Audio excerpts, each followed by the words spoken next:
Hey there, car enthusiasts, car restorers, car collectors. I've got a question for you. You think you know about collector cars? What was the first car ever restored in America? And what kind of car is it? And who owns it? Where is it located? Well, I'll tell you this, it's right inside that garage. But where is that? And like I said, who owns it? You want the answer to those questions? That's coming up next, and some of the most beautiful, unbelievable collector cars you've ever seen in your life on the Mother's Polished Car Show Series.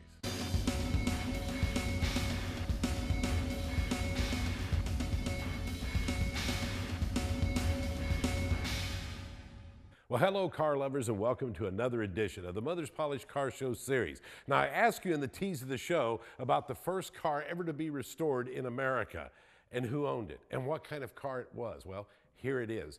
Can you recognize this car? Do you recognize that guy?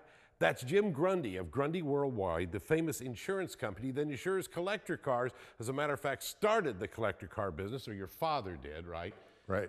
And this car has an incredible history. It's very special to the Grundy family. First of all, what is the car, Jim?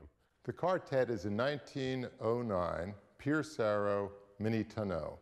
The Pierce Arrow was one of three Ps: Pierce, Peerless, and Packard.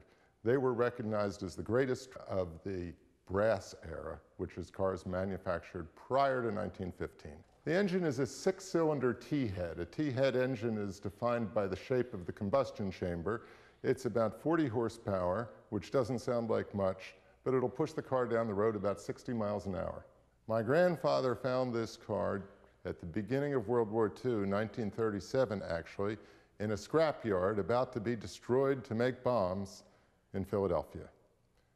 Dragged the car out of the scrapyard, took it back to his factory where he built ice cream trucks and did the first restoration. And this car has since been recognized as the first car that was ever restored for historic preservation. After my grandfather restored it, he toured in this car and probably drove this car in excess of 50,000 miles. This is the first car that was ever insured on an agreed value policy. That's incredible. And we've insured it for every owner ever since. All right. Now, what is agreed value insurance? Well, Ted, we're at the home office of Grundy Insurance in Horsham, PA, with Chuck Wasowski. And Chuck, you're just the man to answer that question. You heard what Ted said. What is agreed value? Agreed value is a value that's determined between the insured and the insurance company to fully protect the vehicle for that value. It's a set value, so when the time of a loss occurs, if it may occur, then that's the value that we insure the vehicle for. Now, do you and the clients usually come to an agreed value pretty easy? It's fairly easy. They show us pictures of the vehicle. If we need documentation to support that value, then that's what we would ask for. And what are the benefits of an agreed value policy? The benefits of an agreed value policy are if a loss may occur on that vehicle, a total loss, then they know and they have the security that that vehicle is fully insured for that amount. Okay, well, let's say price. Let's say I have a 67 Camaro and we come to the agreed value of, say, $30,000. What are we looking at for a policy like this? For that value, we're looking somewhere around $228 a year. Well, Ted, there you have it in your answer to agreed value. That is a great deal and very reasonable rates. It's time for Mother's Polished Car Care. Tips on maintaining your car's appearance with help from Mother's Polishes, Waxes, and Cleaners. Now, here's Craig Burnett. Tire dressing is like putting on a bow tie. It's what makes your car really stand out and look well dressed. And I particularly love our FX Tire Shine.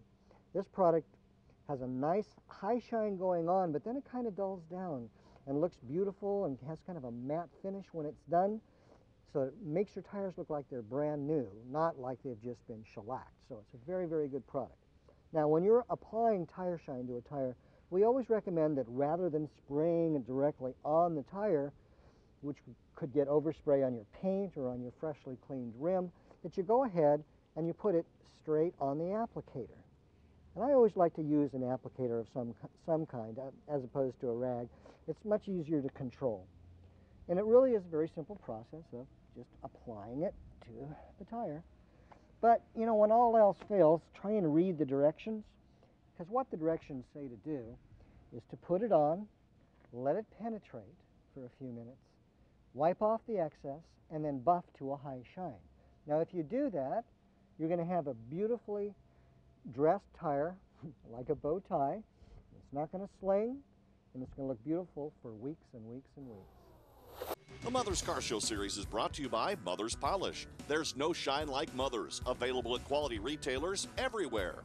By Grundy, worldwide collector car insurance. From classic cars to muscle cars, we've got you covered. And by ARP, the world leader in racing fastener technology.